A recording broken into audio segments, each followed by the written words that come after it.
Bien le bonjour, on se retrouve pour un point lecture du mois d'avril avec notamment deux lectures pour le challenge de livre romancienne. On va commencer assez varié. Il y a un petit peu... Oui, c'est assez varié. Un petit peu de tout, on va dire. Du petit et du plus gros. Et du lourd. Il y en a deux qui sont lourds. Mais ils viennent de la même collection. Alors on va commencer par des petits. Donc on commence avec ça. Hop. Alexandre Jardin, Mes secrets d'écrivain. Et quand je vous dis que j'achète des d'occasion, un gros dessus. Alors c'est un livre où l'auteur part de soi pour écrire. Et il estime qu'il faut écrire dès qu'on peut, avec ce qu'on vit. Il faut tout mettre par écrit, limite. Et couper après. Premier jet, on écrit tout. Comme dans les journaux intimes. Il y a mon chat qui me regarde. T'es filmé. Il insiste fortement sur le sujet de tout écrire. Il faut avoir un regard tiers aimant sur notre travail. C'est-à-dire qu'il faut qu'il y ait quelqu'un d'autre que soi qui lise ce qu'on fait. Un bêta lecteur si vous voulez. Moi, ce film.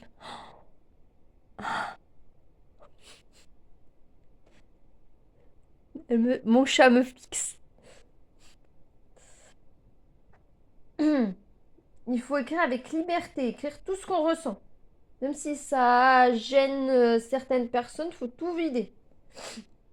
On a des conseils sur le sujet du livre, les personnages, comment travaille son style, c'est-à-dire il conseille de lire Flaubert et de disséquer le livre limite. Comment il a écrit, toutes les techniques.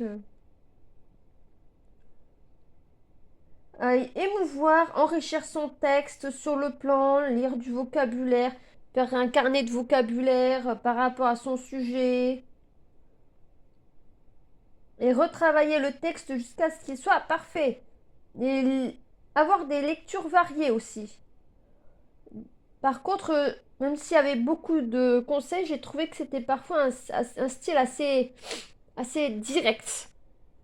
Il y va pas par quatre chemins, il va pas dans la dentelle. Il y va pas en douceur comme le poil d'un chat. Mon chat m'écoute toujours. Ça faisait longtemps qu'elle n'avait pas réapparu. Voilà pour ce livre. Ça c'est bien, mais c'est cru. Mais c'est intéressant quand même. On continue dans les petits livres. Et on va voir que là aussi c'est de l'occasion. On continue avec Verlaine et les poètes symbolistes. Là, il n'y a pas d'auteur, vu que c'est un ensemble de... Un recueil d'ensemble de textes. C'est vraiment une vieille édition, hein. Là, vous voyez, il y a quelqu'un qui a gribouillé dessus. Là, il manque un petit bout. Donc, qu'est-ce qu'on a pensé de Verlaine? Retrouvons notre petit avis. Voilà. Parce que c'est pas tous sur la même page dans mon carnet. Alors, on a une bonne partie sur Verlaine. Parce que c'est Verlaine l'auteur principal concerné par l'ouvrage. On a une introduction aux principaux poètes symbolistes avec une biographie et leurs poèmes les plus marquants. Baudelaire se situait plus près de... Verlaine se situait plus près de Baudelaire que des romantiques purs. Et il a du mal avec sa propre mère, comme Rimbaud. C'est bizarre qu'ils aient eu un faible l'un pour l'autre. Pas romantique, mais il s'en inspire. Verlaine. Mallarmé est plus symboliste que Verlaine. Rimbaud a tout écrit avant ses 20 ans. Après, il a beaucoup voyagé. entre Londres, la Belgique et l'Afrique. Ils ont été inspirés par le Parnasse. La Forgue est un expressif, Verhaeren est un joyeux, Henri de Régnier est la réussite la plus complète du symbolisme. Ce livre est une initiation à ce genre. Mais si on en a déjà lu, on n'apprend pas grand-chose, hein. J'en ai déjà lu des livres sur le symbolisme. On n'apprend pas des masses.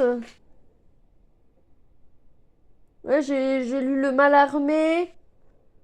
J'ai eu le Baudelaire sur les paradis artificiels et puis j'ai toute une pile à lire sur le sujet. J'avais déjà lu des livres de Rimbaud cet été dernier. Ensuite,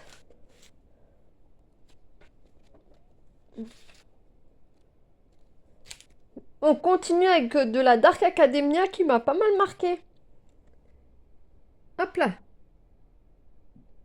Le poète des... Le cercle des poètes disparus de N.H.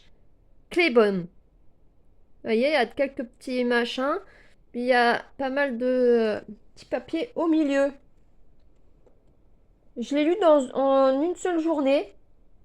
Donc on est au cœur du collège Welton, une école privée du Vermont, avec une inspiration gothique au niveau de l'architecture, avec pour mot d'ordre tradition, honneur, discipline, excellence. On a la présentation de John Keating, qui est assez excentrique.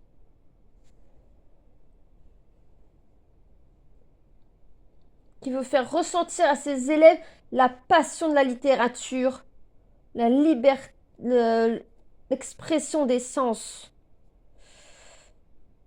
Tellement bien qu'il va y avoir un petit souci. Mais les ados, ils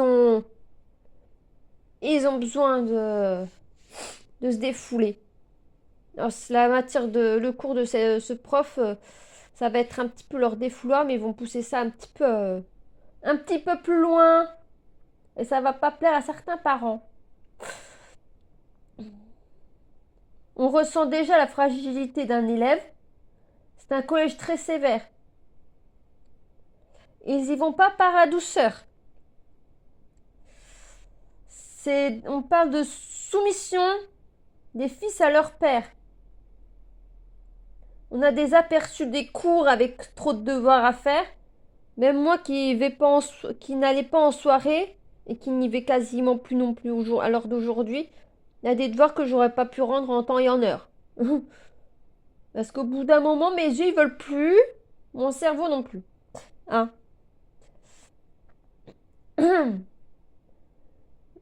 Et puis les profs, ils ont le directeur du collège, ils ont le droit de frapper les élèves pour qu'ils aillent dans le droit chemin. C'est pas ce qu'il y a de plus sympathique. On a des références littéraires. On a Sartre dedans.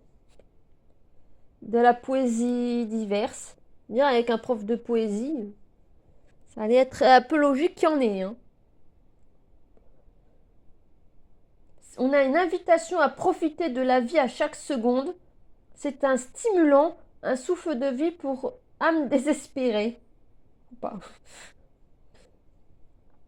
Les sanctions peuvent être violentes, comme je vous l'ai dit. Il y a des profs ou des directeurs qui se permettent de frapper leurs élèves s'ils ne sont pas obéissants ou s'ils se sortent du cadre. Sachant que c'est des collégiens. Il y en a qui sont là, ils ont 11 ans, ils sont à moitié abandonnés par leurs parents qui les laissent là-dedans, alors que c'est un pensionnat très, très strict. Hein. On peut se questionner s'il vaut mieux faire un métier passion ou un métier pratique, quitte à rater sa vie. Parce qu'il y a un élève qui veut faire du théâtre, et la veille de la représentation, son père vient, il lui dit non, tu feras pas la représentation. Je veux que tu fasses tel métier, tu te concentres sur ce que tu as à faire. Je paye cher pour que tu ailles dans cette école tomber, mon fils. Qu'est-ce que t'as, mon amour? Oui, je t'aime. Je te ferai des bisous après, d'accord? Je te ferai des bisous sur la tête? Pauvre bête. Voilà. Mais le fils jouera quand même la pièce, mais ça va mal se finir. Le père n'a pas apprécié.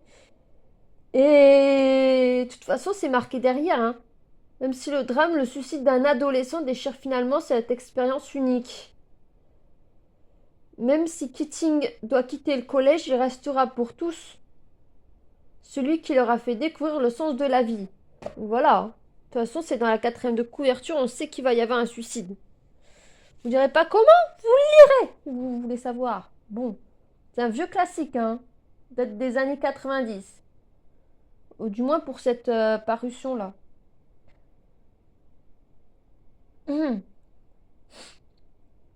Donc je vous pose la question, il vaut mieux faire un métier passion ou un métier pratique qui t'a raté sa vie?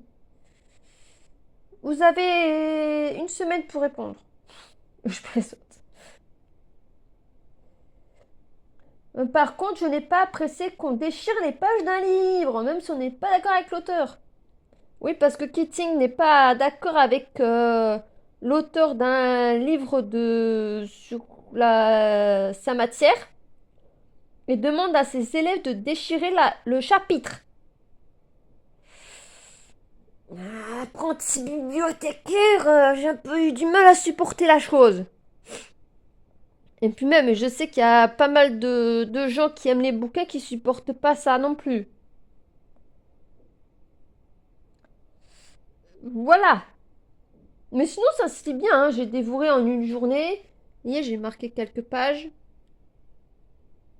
En vert, c'est les pages qui m'intéressent pour un titre. Et en haut, c'est les pages qui m'intéressent pour autre chose. Voilà. Ça, c'est un livre pour le challenge de livrement-ancienne. Coucou, j'avance dans ton challenge, Aurélie. On va continuer avec Aurélie. C'est aussi moi, c'est mon autre moi. Plus en dark romance, romantasy, dark fantasy. On continue avec transformer son esprit de sa sainteté, le Dalai Lama. C'est pour le truc avec... regardez, j'ai fait ma petite page décorée. Je m'en sers de mon papier. Alors, transformer son esprit, c'est une potion pour réparer un cœur brisé. Trahison, rupture, deuil, transformation, seconde chance, romance. Moi, c'est plutôt pour transformation. Voilà. Donc, c'est un petit livre. J'ai marqué pas mal de pages. On est invité à la méditation pour libérer son esprit et à manger sainement. On est guidé pour éliminer nos souffrances avec notre mental et de la discipline. Quand on peut. On parle de représentation du réel. On a une partie questions-réponses avec sa sainteté pour savoir comment adapter le bouddhisme à une vie moderne. Il faut travailler son altruisme pour atteindre l'éveil avec méthode. On a du Descartes et du Schopenhauer. Descartes pour la critique méthodique et Chopin au niveau de la représentation et de la reproduction.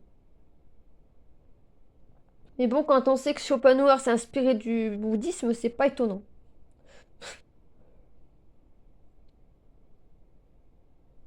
Il faut donc travailler son altruisme pour atteindre l'éveil avec méthode et à aider les autres.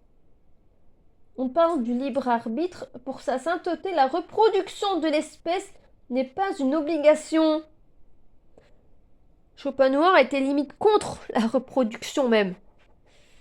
Dans le début de son livre sur le monde comme volonté et comme représentation qu'il en parle. Pour soulager la terre, il veut plus qu'on fasse d'enfants.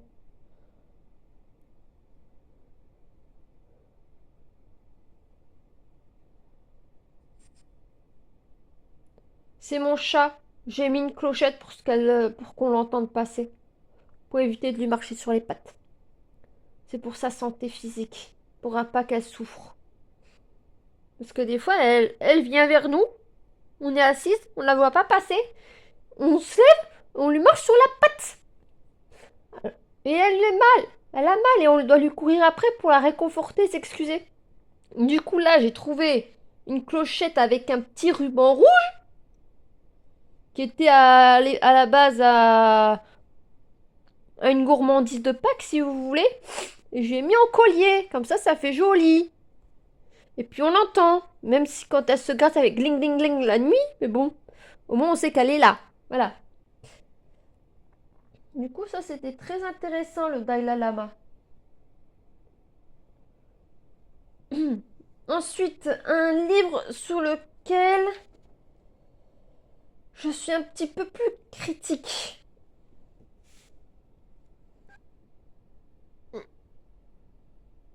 Notre histoire intellectuelle et politique. 1968-2018 de Pierre Rosan Vallon. Je le pose.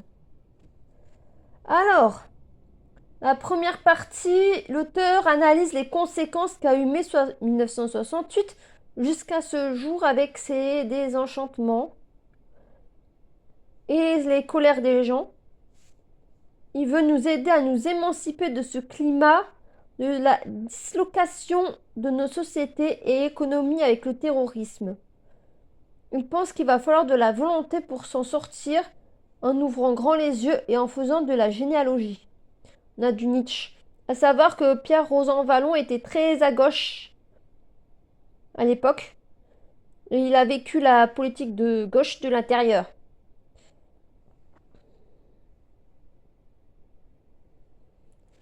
Oui, parce qu'à part Sarkozy, on n'a pas eu tellement de gouvernement de droite, hein, si je dis pas de bêtises. Mitterrand, c'était plutôt à gauche jusqu'à ce qu'il trahisse la gauche pour se mettre à droite. Après Hollande et compagnie, c'était plutôt gauche, hein. Macron, c'est un enfant de Hollande, hein. Et il soutient la gauche pour pas que la droite passe au gouvernement. Voilà, quand même. Donc, il pense qu'il va falloir de la volonté pour s'en sortir en ouvrant grand les yeux et en faisant de la généalogie. L'auteur a vécu mai 68. Il était tout juste lycéen ou étudiant. Il avait 20 ans, un truc comme ça. Et l'éclosion de mouvements gauchistes. Partage des dortoirs et tout ça.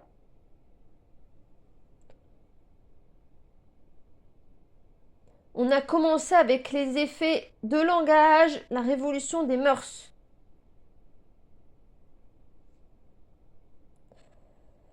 Ensuite, on a l'enthousiasme et exploration comme premier chapitre. On a Sartre qui invite à désapprendre. Qu'est-ce que ça n'a pas influencé maintenant? Les enfants, ils veulent plus rien apprendre, ils se croient des génies quand ils savent faire 1 plus 1. Ouais. On entre dans le progressisme, on a la présence de Marx, le grand philosophe de gauche, hein. Il y a 3 notions qui ont constitué son identité. La référence à l'autogestion, l'idée de nouvelle culture politique et la critique du social-étatisme et de la social-démocratie. Il parle de la propriété. C'est autour de la notion associée de nouvelles cultures politiques que se nourront les propositions. Il y a beaucoup de rééditions dans les années 1970. On rencontre Foucault. L'auteur a beaucoup lu les auteurs socialistes du 19e siècle et 20e, voire 18e. Ensuite, on a le temps du piétinement. Dans les années 1980, le milieu intellectuel semble s'être endormi, mais a gagné en rigueur. On a l'effondrement du Parti communiste français vers 1986. En 1974, Mitterrand fait la première union des gauches. L'auteur a vu les rouages de l'intérieur, comme je vous le disais. On est dans la renonciation du pensée. L'auteur nous y parle de ses déceptions. On commence à parler de l'Union européenne telle qu'on la connaît aujourd'hui. Et ça, c'est en 1989, pardon. On a un nouveau cours intellectuel et politique. En 1981, on craint déjà le mondialisme libéral. En 80, j'étais pas née. Hein. Je l'ai 10 ans après. Donc en 1981, c'est la période où le Front National, avec le père Le Pen, commence à faire parler de lui avant une dédiabolisation de sa fille. Il y a un rejet un petit peu du père. Trop de lumière.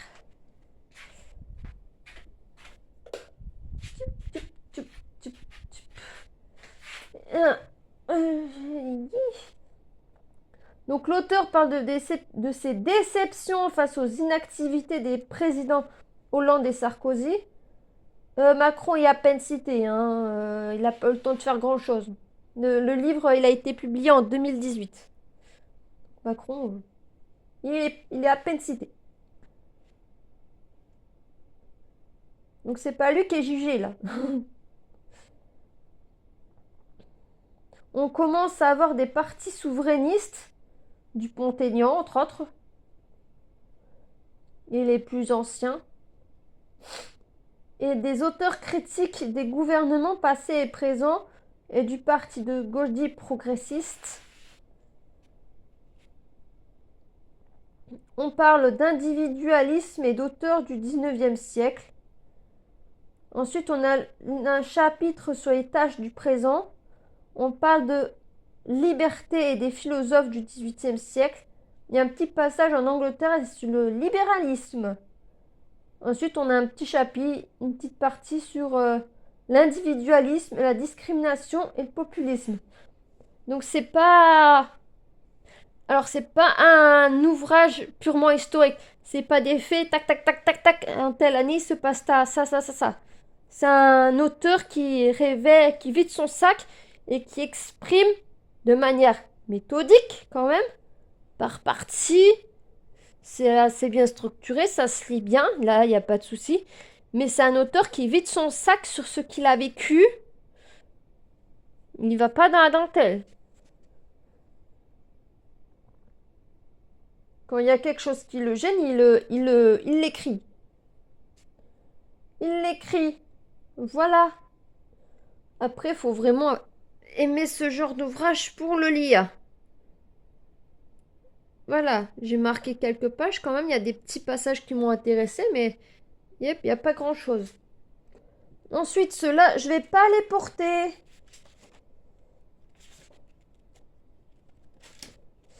Parce que c'est des gros bébés. Je vais vous montrer. Voilà. Il y en a deux comme ça. Comme ça.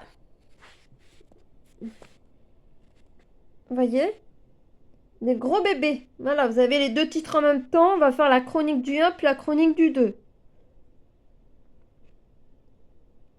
voyez bien les gros titres. Hein. Alors, pour le 1, on part du gothique. Au Moyen-Âge. On a la vie riche du Moyen-Âge qui inspirera aussi bien les peintres que les architectes. On est au niveau de l'Europe occidentale. Donc, passer l'Allemagne, on n'a pas là. Hein. Là.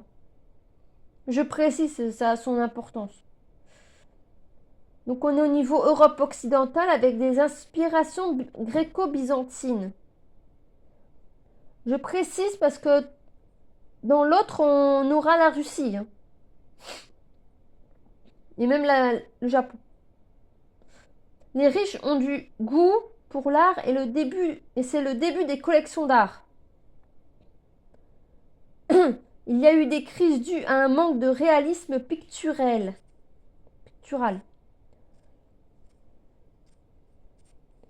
ce qui a modifié quelque peu l'art par moment. Ensuite, on a la pré-Renaissance, c'est-à-dire entre 1450 et 1500. Avec l'inspiration à nouveau de l'Antiquité et toujours de Byzance. De culture de particulier, on passe à une culture de cour, c'est-à-dire plutôt que ce soit les nobles qui fassent ça dans leur petit coin, chacun chez eux, c'est carrément la cour qui se préoccupe d'art, comme avec François Ier et tous ceux qui vont lui succéder. Ils mettent en avant l'art, que ce soit vestimentaire, poétique, architecture, picturale, de l'amour aussi. François Ier aime beaucoup les femmes.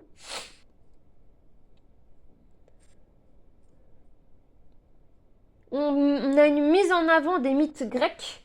On est dans le néoplatonisme.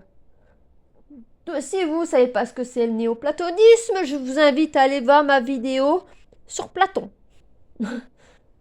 Même si le néoplatonisme est sur le point d'arriver aussi. Encore beaucoup d'œuvres chrétiennes. On a ensuite la Renaissance et le maniérisme, c'est dans le même chapitre. C'est l'apogée de l'art occidental avec Léonard de Vinci. L'époque a inspiré le romantisme. Ensuite, on a l'art baroque. Barocco. Ça, c'est pour Barocco Lecture. Chaîne Booktube. Assez intéressante. Ça vient de la littérature satirique et burlesque italienne. Il s'employait pour désigner une idée fantasque, insolite ou amusante avec Giorgione, Titien, Raphaël, Michel-Ange et le Corrège, avec Rubens aussi. On a un signe d'absolutisme en France sous Louis XIV. La religion prend moins de place au profit des scènes de vie, sauf quand on est sous la Maintenon. Là maintenant, elle remet un peu d'église, d'austérité à la fin du règne de Louis XIV. Après la mort de la reine. Quand c'est elle qui devient la seconde épouse du roi. Ensuite, on a le rococo et le néoclassicisme, le XVIIIe siècle jusqu'à Goya. Oui, parce que dans le 1, on va on entame bien le 19e siècle, sachant que lui, il commence au 19e siècle, et même un petit peu avant. Donc c'est un peu... faut suivre. Donc on est avec Goya, on est avec l'art rocaille, avec l'engouement, la gaieté et la superficialité qui va avec. Sauf que Goya, c'est pas du tout ça. C'est plutôt trash. Sauf la Maja, mais en tout cas, c'est plutôt... quand on pense au Dos y Tres des Mayos, c'est pas joli. C'est l'époque de la mise à nu. Il y a beaucoup de nus à l'époque. Avec le néoclassique, on a des œuvres historiques, morales, sociales. Avec Goya, on a vu le sombre historique, comme je vous ai cité avant. Et avec Fuseli, une forme de romantisme noir. C'est le siècle du pastel. Et les femmes qui font les dames artistes qui font du pastel. Notamment celles qui ont peint Marie-Antoinette, par exemple. Il y a eu quelques femmes peintres, hein, de grand talent. On a l'importance de l'individualisme et c'est le siècle du début des grandes femmes artistes. Ensuite, le deuxième, on commence par le romantisme et le réalisme, c'est dans le même chapitre. Hein. C'est la bourgeoisie qui décide ce qui est peint. Le peuple est mis en avant, comme avec Courbet. Tu fais des courbettes, toi? parle au chat. Le peuple est mis en avant avec le romantisme. Le christianisme reprend de l'importance avec Caspar David Friedrich, Constable, Géricault, Degas, Ingres, Delacroix et Coll. De l'impressionnisme à l'art nouveau, durant la seconde moitié du XIXe siècle, il y a eu de nombreuses tendances stylistiques. Peinture de salon, impressionnisme, pointillisme, éclectisme, pré-raphaélite, art nouveau, belle époque et symbolisme. L'art moderne, classique. C'est l'art moderne pas beau. Bah, moi, j'ai pas aimé ce type d'art. À partir du début du XXe siècle, c'est pas un style d'art que j'aime. C'est trop abstrait pour moi. J'aime bien le figuratif. Même ça, c'est pas mon truc.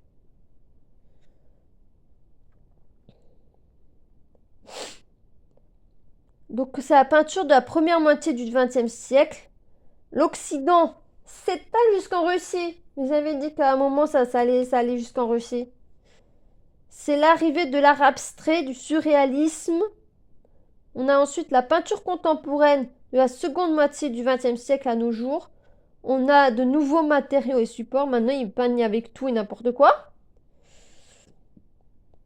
Et même une toile d'enfant pourrait passer pour un chef-d'œuvre bientôt. Et en annexe, on a les biographies des artistes. Donc toutes les biographies sont réunies dans cet ouvrage-là, même si ils ont été présentés dans le tome 1. Ils sont tous réunis à la fin du deuxième tome. On a les remerciements et on a les biographies des auteurs. Parce que c'est sous la direction de Ingo F. Walter. Voilà. Bon, il me reste juste le temps de vous saluer. Avant que ça coupe. Quick. Bon, si vous avez quelque chose à dire sur ce que j'ai lu, des commentaires, tout ça, je vous laisse le soin de me notifier cela dans les commentaires. De commenter, liker, de vous abonner, de booster, de partager. Et je vous dis à une prochaine pour une prochaine vidéo avec un joli petit bidou. À bientôt.